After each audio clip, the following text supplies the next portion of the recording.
বিতর্ক যেন কোনোভাবেই পিছু ছাড়ছে না বাংলাদেশের সবচেয়ে জনপ্রিয় অলরাউন্ডার ও আওয়ামী লীগের সাবেক এমপি সাকিব আল হাসানের। জুলাই অভ্যুত্থানে তার রাজনৈতিক অবস্থান নিয়ে ছিল বেশ আলোচনা। এরপর দেশের হয়ে খেলতে না পারাও ছিল তুমুল বিতর্কের। তবে এবার নিষিদ্ধ জুয়া সাইটের বিজ্ঞাপনে অংশ নিয়ে আবারও ব্যাপক আলোচনার জন্ম দিলেন বিখ্যাত অলরাউন্ডার।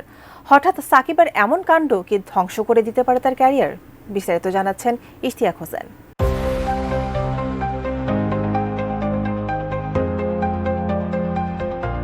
সাকিব আল হাসান বাংলাদেশ ক্রিকেটের সবচেয়ে বড় তারকা এবং আন্তর্জাতিক ক্রিকেটের অন্যতম সেরা অলরাউন্ডার। তার নাম একদিকে যেমন আন্তর্জাতিক ক্রিকেটের সফলতা এবং অসাধারণ পারফরম্যান্সের সাথে যুক্ত, অন্যদিকে আবার বিতর্কের সঙ্গেও গভীরভাবে জড়িত। বেশ কিছু বছর ধরেই তার বিরুদ্ধে বিভিন্ন ধরনের অভিযোগ এবং বিতর্ক উঠে আসছে, যা কখনো তার খেলার জীবনে, কখনো আবার ব্যক্তিগত জীবনেও ছাপ ফেলেছে।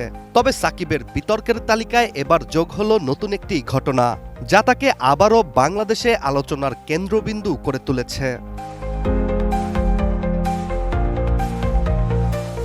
বিশ্বজুড়েই এখন পবিত্র রমজান চলছে, আর এই পবিত্র রমজান মাসেই 1xBet নামের একটি অনলাইন জুয়া কোম্পানির বিজ্ঞাপনে অংশ নিয়েছেন সাকিব আল হাসান। সংখ্যাগরিষ্ঠ মুসলিম ধর্মাবলম্বী হওয়ায় বাংলাদেশেও স্বাভাবিকভাবেই জুয়া এবং অনলাইন বেটিং নিষিদ্ধ। ফলে সাকিবের এমন জুয়ার বিজ্ঞাপনে অংশগ্রহণ দেশব্যাপী তীব্র বিতর্কের সৃষ্টি করেছে।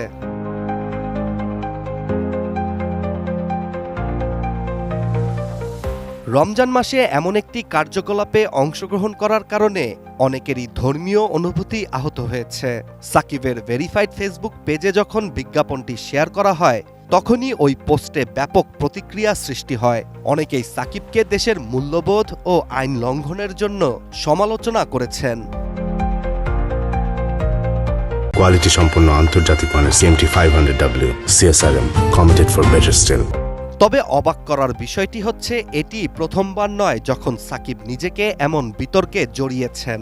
এর আগেও 2021 সালে তিনি বেট উইনার নিউজ নামের একটি বেটিং কোম্পানির শুভেচ্ছা দূত হিসেবে কাজ করেছিলেন, যা তখন দেশে ও বিদেশে নানা সমালোচনার সৃষ্টি করেছিল। তখন আবার সাকিব বাংলাদেশের জাতীয় ক্রিকেট দলের সদস্যও ছিলেন। সেই সময়ে সাকিবের এমন পদক্ষেপে সারা দেশে তুমুল ঝড় সৃষ্টি হয়েছিল।